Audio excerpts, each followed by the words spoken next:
ملتان دنیا کے پرانے شہروں میں سے ایک شہر ہے جو عجیب و غریب کہانیوں سے بھرپور ہے، جہاں تاریخ اور فرہنگ کا خوبصورت مجموعہ موجود ہے۔ اس ویڈیو میں آپ کو وہ حقائق پیش کیے جا رہے ہیں جو شاید آپ نے پہلے کبھی نہیں سنے ہوں گے۔ شروع کرتے ہیں باشعور جملے سے۔ ملتان کا منظر اسماء جہازوں کی روشنی میں چمکتا ہے۔ یہاں پر آپ کو ملتان کی غمگین اور دلچسپ کہانیوں کے پہلو بھی دکھائی دے گا۔ سرائکی کلچر کی روایات بھی چھپی ایک اور جہاں ہیں، وہ جہاں جہازوں کی روشنی میں چمکتا ہے۔ چرچ روڈوں کی چونکیں، بازاروں کی گلیاں، فوڈ اسٹریٹ کی خوشبو، کانے کی محبت کی کہانی، رنگ روڈ کی چاٹوں کی مزیداری، ملتان کی خصوصیات، لذیذ کانوں کا علاقہ۔ السلام علیکم دوستو، خوش آمدید ویڈیو پر، جہاں ہم آپ کو ملتان کے بارے میں 10 عجیب و غریب حقائق بتائیں گے۔ لیکن ویڈیو کو شروع کرنے سے پہلے آپ لوگوں سے ایک چھوٹی سی گزارش ہے کہ اگر آپ نے ابھی تک ہمارا یوٹیوب چینل سبسکرائب نہیں کیا تو کائنڈلی ہمارے یوٹیوب چینل کو ضرور سبسکرائب کریں۔ ویڈیو اچھی لگے تو ویڈیو کو لائک کریں اور کامنٹ سیکشن میں اپنے رائے سے ضرور آگاہ کریں۔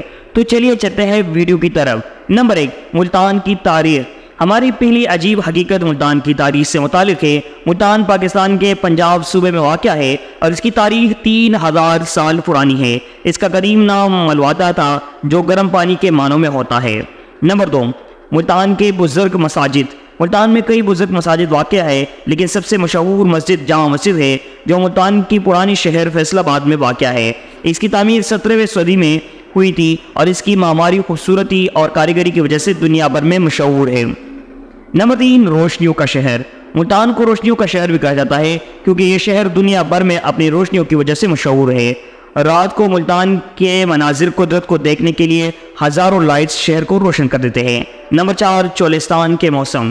ملتان کے قریب واقع چولستان ایک خوبصورت جگہ ہے جو موسم گرمی میں کامیابی سے چمکتا ہے۔ یہاں کی ریڑھا کی ہڑتالوں کی موسمی حراری پتوں کی خصوصیات ہے جو کئی ملکوں سے زائرین کو کھینچتی ہے۔ نمبر 5، بزرگ فلسفہ ابن سینا کا وابستگی۔ ابن سینا جسے علم طب کا جنرل کہا جاتا ہے کا واپسی کا راستہ بھی ملتان سے گزرتا تھا۔ وہ اپنی معروفی کی بنیاد ملتان میں رکھنے کے لیے ایک دورہ کرتے رہتے تھے۔ نمبر 6، دنیا کا سب سے بڑا سرکاری دھوبی گھاٹ۔ ملتان میں واقع جوبی پل گھاٹ پاکستان کا سب سے بڑی سرکاری دھوبی گھاٹ ہے جہاں ہر قسم کے کپڑے دھوئے جاتے ہیں۔ یہاں روزانہ ہزاروں کپڑے دھوئے جاتے ہیں جو شہر کی کپڑوں کی ضرورتوں کو پورا کرتی ہے۔ نمبر 7، ملتان کا رنگیلا مینار۔ ملتان کا رنگیلا مینار بھی دنیا بھر میں مشہور ہے جو ایک خصوصی معماری اور ہنرمندی کا نمائندہ ہے۔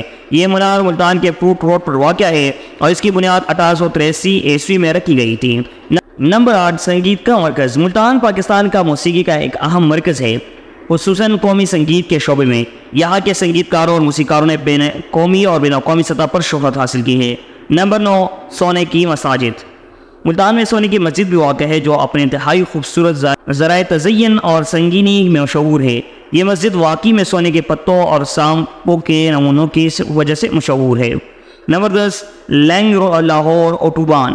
ملتان کے لاہور سے ملانے والی لینگ لاہور اوٹوبان بھی معروف ہے جو پنجاب کے 2 بڑے شہروں کو آپس میں ملاتی ہے۔ یہ اوٹوبان اپنے بے وقوفی کے سلسلے کی وجہ سے بھی مشہور ہو چکی ہے، جس کی وجہ سے یہاں کی سرکار پلاپ کا نام ہوا ہے۔ تو دوستو، یہ 3 ملتان کے 10 عجیب و غریب حقائق جو ملتان کے بارے میں آپ کو معلوم نہیں تھے۔ امید ہے کہ آپ کو یہ ویڈیو پسند آئی ہے۔ ویڈیو پسند آئی ہے تو ویڈیو کو لائک کریں، چینل کو سبسکرائب کرنا ہرگز نہ بھولیں گا، اور اگر ویڈیو اچھی لگے تو ویڈیو کے نیچے کامنٹ سیکشن کا ایک بٹن ہوتا ہے، وہاں پر آپ نے ضرور کامنٹ کرنا ہے۔ اس طرح کے مزید دلچسپ ویڈیوز کے لیے ہمارے یوٹیوب چینل کو ضرور سبسکرائب کریں۔ دوستو ابھی تک اتنا ہی، ملتے ہیں نیکسٹ ویڈیو میں، تب تک کے لیے اللہ نگہبان۔